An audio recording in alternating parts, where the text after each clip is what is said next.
explored how to hyper-personalize at scale, adding AI to marketing operations, how to predict with precision, and now we leap forward. Because the next frontier isn't just smarter tools or faster execution, it's autonomy. In the next phase, we're building systems that can react, reason, and act with little assistance from humans in this next stage. So, it is the point at which agentic AI starts and rule based automation ends. So, what's changing? How we execute campaigns, the way we structure teams, even the way we define accountability and control. And with it comes new imperatives. How do we architect tech stacks to support autonomous intelligence? What guardrails and governance needs to be built in from the start? And how can marketing leaders lead in this new era of self-learning, self-optimizing systems? So to explore that, I am handing it over to Sushmita Mehta, a marketeer known for turning data into strategy and building AI-powered engines of growth. She'll guide today's panel on from automation to autonomy, the future of marketing technology. Sushmita, the stage is all yours.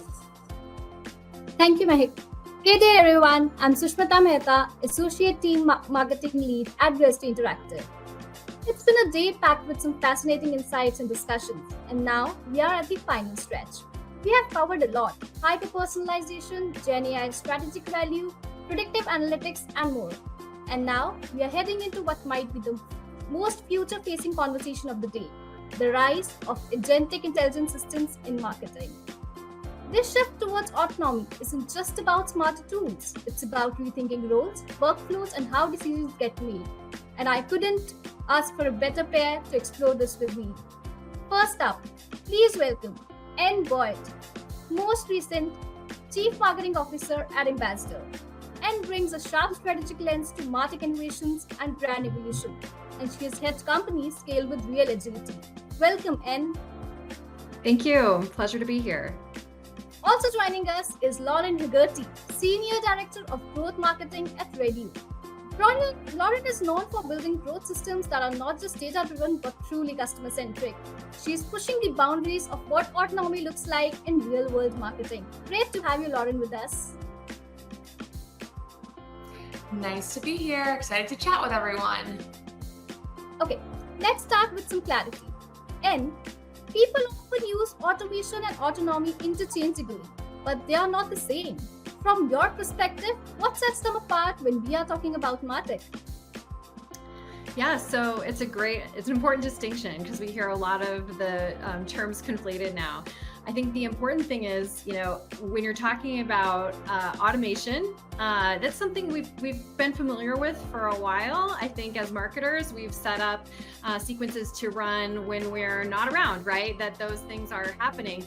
And when we're talking about autonomy, we're talking about moving towards a place and a time where we can have things happening in sequence, and the artificial intelligence is actually doing more of the reasoning and making decisions for us. So starting to really,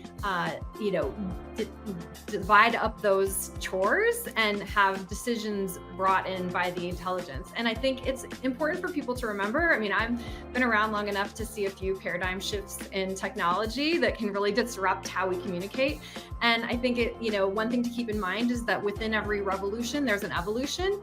And so this is really a progression in terms of how we can look at dividing up the tasks and of our job as knowledge workers, which varies a lot across the marketing spectrum, but we're all taking advantage of our brains to do different things to reach our prospects, and that this is a progression towards a place where more of our steps can be shared with something that doesn't need to sleep at night. So that can be really handy. So I still think, though, important that the human touch is there. So it's still involved. It's not autonomy like you're going to be able to have your marketing, organization completely self-run by an AI, but more in that direction. Thanks, and that's really helpful way to frame it. Lauren, what's your take? Do you think we have hit the tipping point here? Or have you seen how does this unfold in terms of actual adoption? Yeah, absolutely. And I echo a lot of what Anne just said. I do think we're at this inflection or tipping point. And really the reason is because, marketers are realizing that autonomy isn't this far off vision. It's here, it's now, it's in everything that we're doing and how we're working. But there's also this spectrum that I keep coming back to. And it's basic automation like scheduling emails, surfacing reporting dashboards, to agentic AI that can really make decisions, test that creative, and even take action without waiting on that human approval. And most orgs are somewhere in the middle, right? What I call like augmented autonomy. So AI is really helping us work smarter, but humans are very much still in the loop. I think, I'm seeing real automation and adoption pick up in areas where ROI is really easy to measure, right? And the risk is low. So, like I said, testing subject lines or creative variations, auto summarizing customer feedback, leveraging themes, really systems that can recommend campaign optimizations based on that performance data. But really, and I think the craziest part is what most teams don't realize is that they're using these autonomous systems already. Because these the UXs and the UI feel like traditional software. We're just used to it now. So behind the scenes, these tools, agentic AI is actually making the decisions for us. So yes, we've hit a point where autonomy is a less future concept and more behind the scenes engine. And yes, the shift isn't just technical, it's operational. It's changing the skills we need. It's changing the skills we use every single day.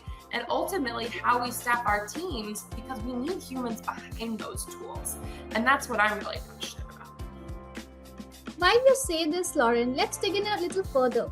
Where is automation still doing the heavy lifting? And where we are starting to see diminishing results? Yeah, and like I said, automation is still playing a critical role in marketing, especially when it comes to operational scale, right? So like I said, automation is doing the heavy lifting in places where consistency and efficiency matter the most. So we're talking lifecycle emails, lead routing, reporting dashboards, ad budget pacing, rules-based optimization. Those are just some of the, I think, really key and strategic areas most organizations are leveraging agentic AI. But there are also areas where you don't necessarily need creative thinking. You need that speed, scale, precision, and that's where automation really delivers, right? However, I am starting to see diminishing returns when we rely too heavily on that automation. And that's those nuanced areas. So content personalization, buyer journeys. I think all of us know it becomes so clear when everyone feels like, or every communication we're receiving feels like ChatGPT wrote it. The messaging is technically lacking soul. So, there's also that creeping risk that we're automating around problems instead of actually solving for them.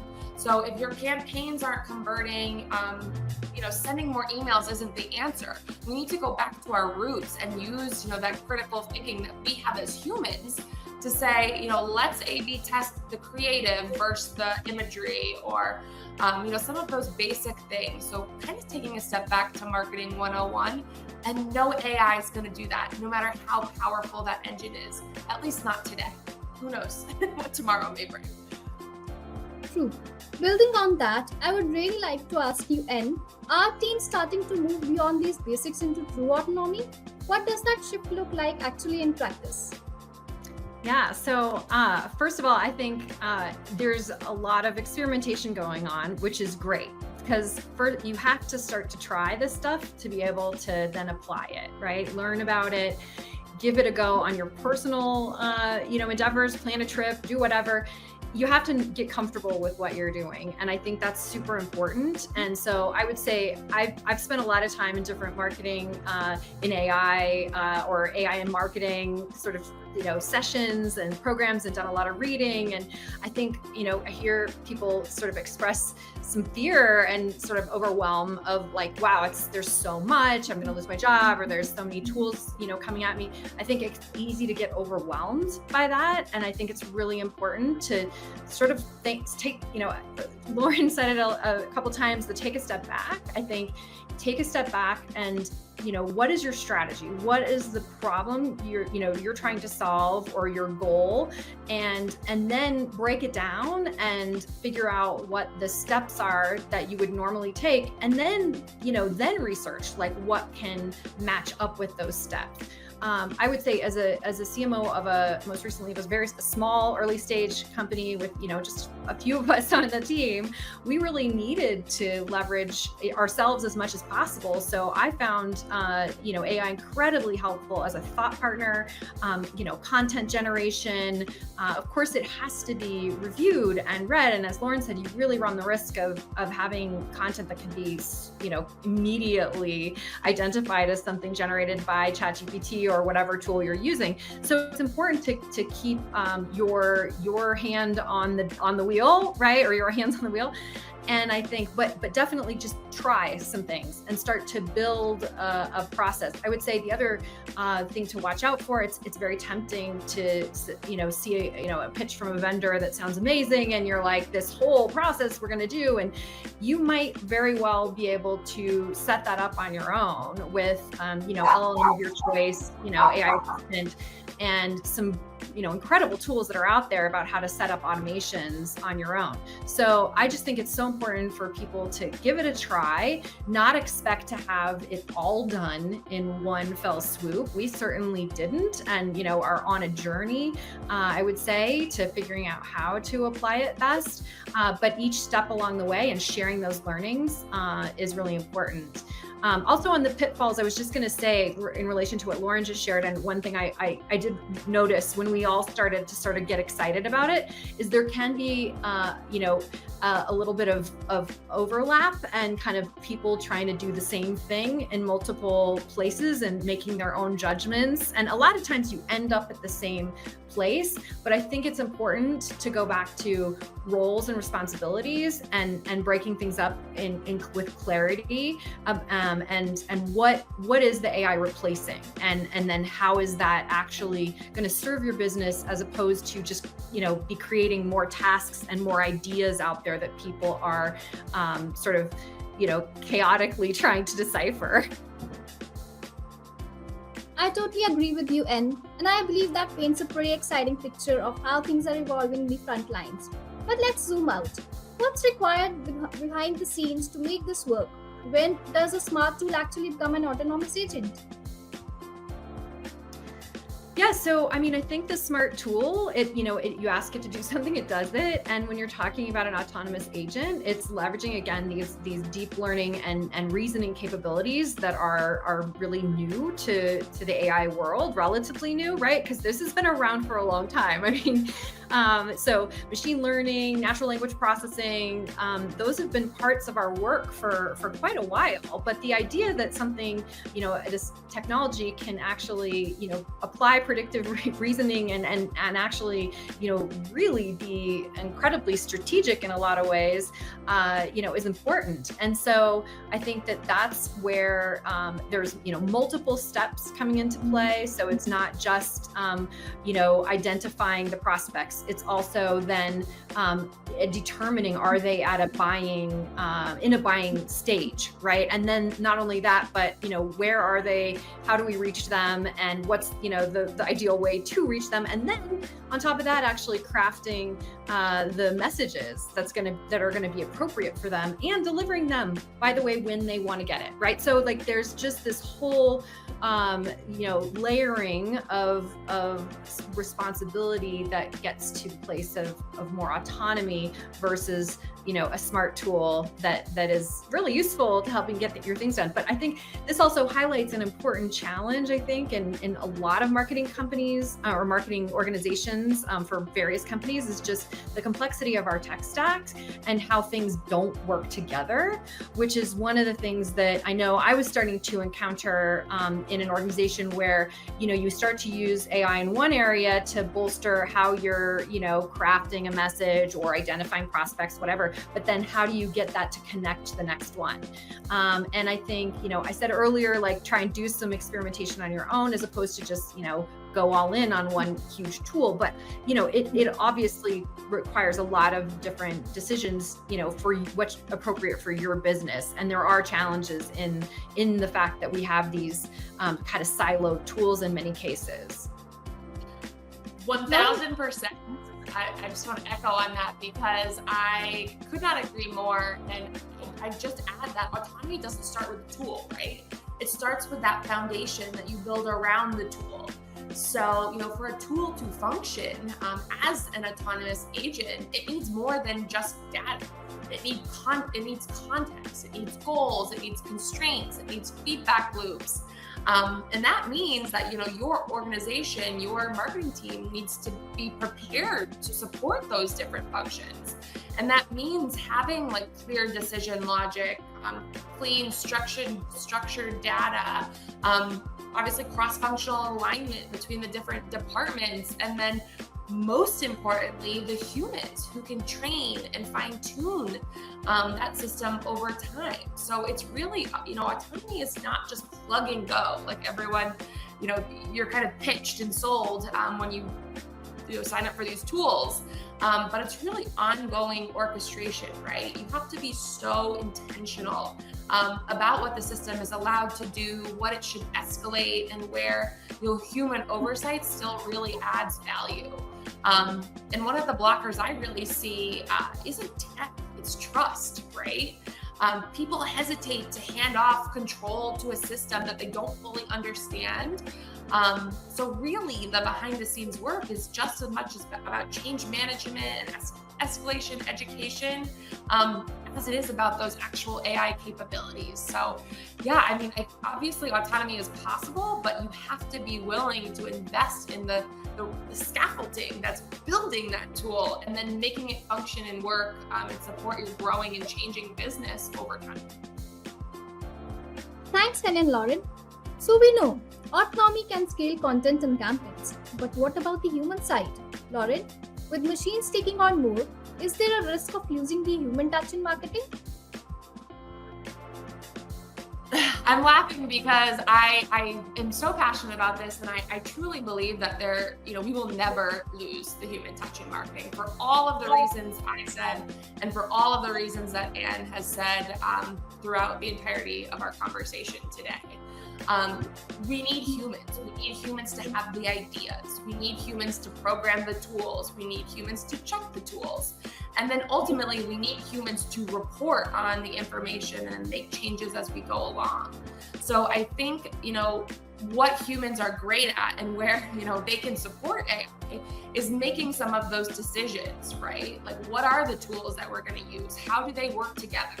How do, they push the ROI of multiple teams across an organization? Like Anne said, when you're working with a small team and you have a small budget, you only have so many resources that you can leverage. And AI is not going to say, you should choose this tool over this tool. So, we're in this moment where, I truly believe it's marketing leadership, which, is in a tipping point in and of itself, but that would really move AI forward. Awesome. You both have painted a clear picture of where we are right now. So, before we wrap this up, I'd really like to hear your quick take on what full autonomy will look like in 3 to 5 years. I'll go. I think that, in 3 to 5 years, it's going to continue to evolve to a place where we have, an AI marketing partner, right, in our organization that, as that really, what role specifically it plays, that depends on what you need really. But, it's going to be able to handle more, full function, full stack sort of responsibilities, and be an ongoing, contributor to a team and to a company's effort. So I think really exciting, just a couple things on the technical horizon with, the deeper, the more memory that AI is able to, the more robust it can be in making more strategic recommendations. Like Lauren was talking about, there's only so much right now that it can pull together and then retain. That memory piece is getting bigger and bigger, and will add more capacity to its ability to synthesize like really your context of your company and the industry to help make decisions. So that's really exciting. And then of course too, a lot of advancements on the imagery and video side. Some of it a little scary, but I think we as marketers have a lot to think about as it relates to, I can create a campaign really easily. Does it look right? Is it people are going to resonate with that? Are people concerned about, how do you handle deep fakes? Like whatever, there's a lot of new things to think about. And I think it's going to continue to just transform how we conduct our work, but it's really exciting at the same time. Lauren, your take on this? Yeah, I think contrary to what the movies have showed and told us, it's not going to be a robot running your marketing team. I really think AI is going to be more like a co-pilot, right? A tool, a person that's trusted to make those micro decisions on your behalf based on the rules, the goals, and the tone that you've set. You've programmed this tool, to leverage and utilize. We'll see systems that can spin up campaigns from start to finish, from audiences, channels, copy, creative, and probably launch them, which is kind of cool. But we will always need humans as the editors, the requisites of brand guidelines instead of operators. But I really think the kicker is the companies that win autonomy. They won't be the ones with the flashiest tools. They'll be the ones with the cleanest data, the clearest strategy, and the most empowered teams. So truly, I think full autonomy is really less about AI replacing marketers and more about marketers stepping into a new role of creative director and really system architect.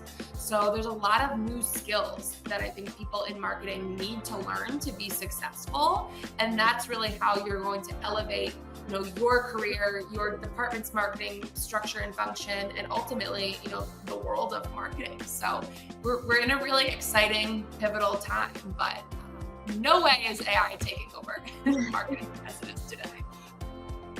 Great. Thank you both, Anne and Lauren, for such thoughtful, future-ready conversations. Before we wrap this up, let's have a few questions from the audience.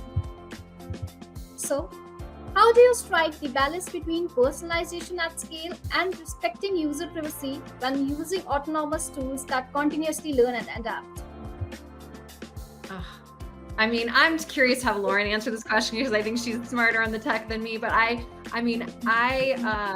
it's an area that fascinates me, and I think every tool I've evaluated recently, there's more and more data that's being harvested to inform how the tool functions to make our lives easier as marketers.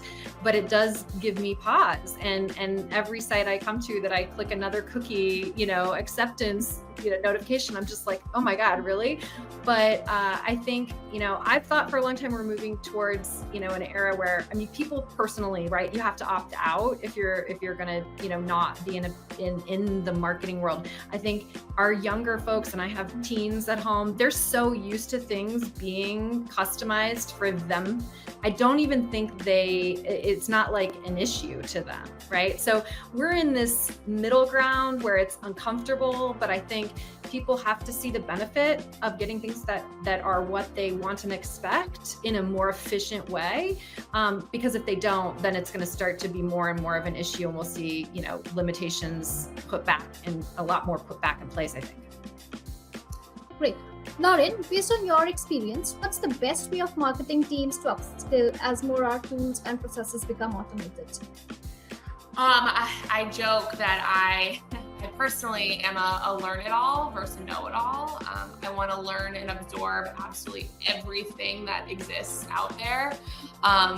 So, my very simple recommendation is just try and absorb as much information from as many different sources as humanly possible. I'm the first to admit that, I actually did not even know what the term agentic AI was prior to this conversation. But, after doing a little research, I realized that, oh my gosh, this really means autonomous. And this is literally what I am doing every single day. So I think every day, the words, the terms, the tools, the technology, everything is changing. So literally, if you want to continue being successful and growing and scaling in your marketing career, you have to be willing to say, hey, I don't know what this is, but I need to figure it out. And there's tons of great places. YouTube's a great place. LinkedIn, I think, is the best place because I'm finding a new tool every day, testing it out, and then getting to, share my experience on that new AI experience. So I know that it's not like a hard and fast answer, but talk to people, look on, the internet, go through your network. I'm sure there are tons of people using AI in really cool ways and lots of people talking about it because everybody has really strong opinions, which is great.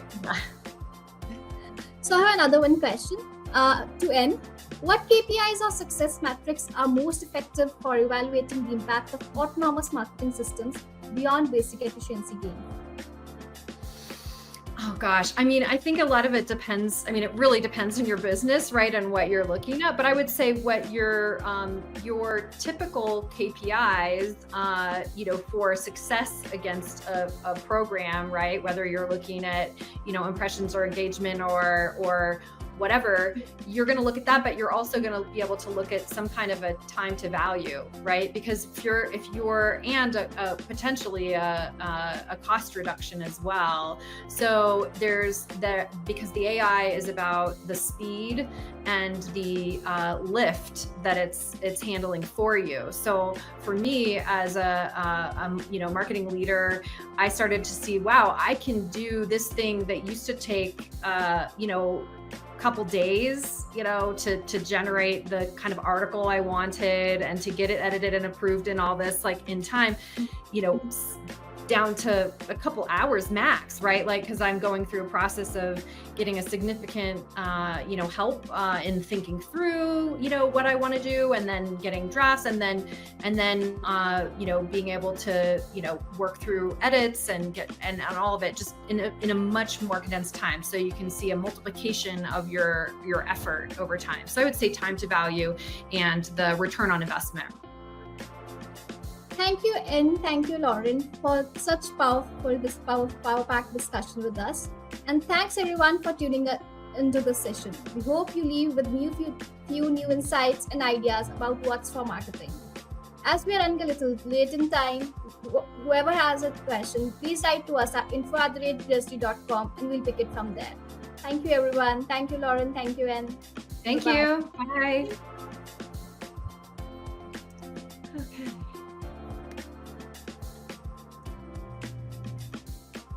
Thank you, Anne, Lauren, and of course, Sushmita, for cutting through the noise and sharing what it takes to build autonomous, intelligent marketing systems.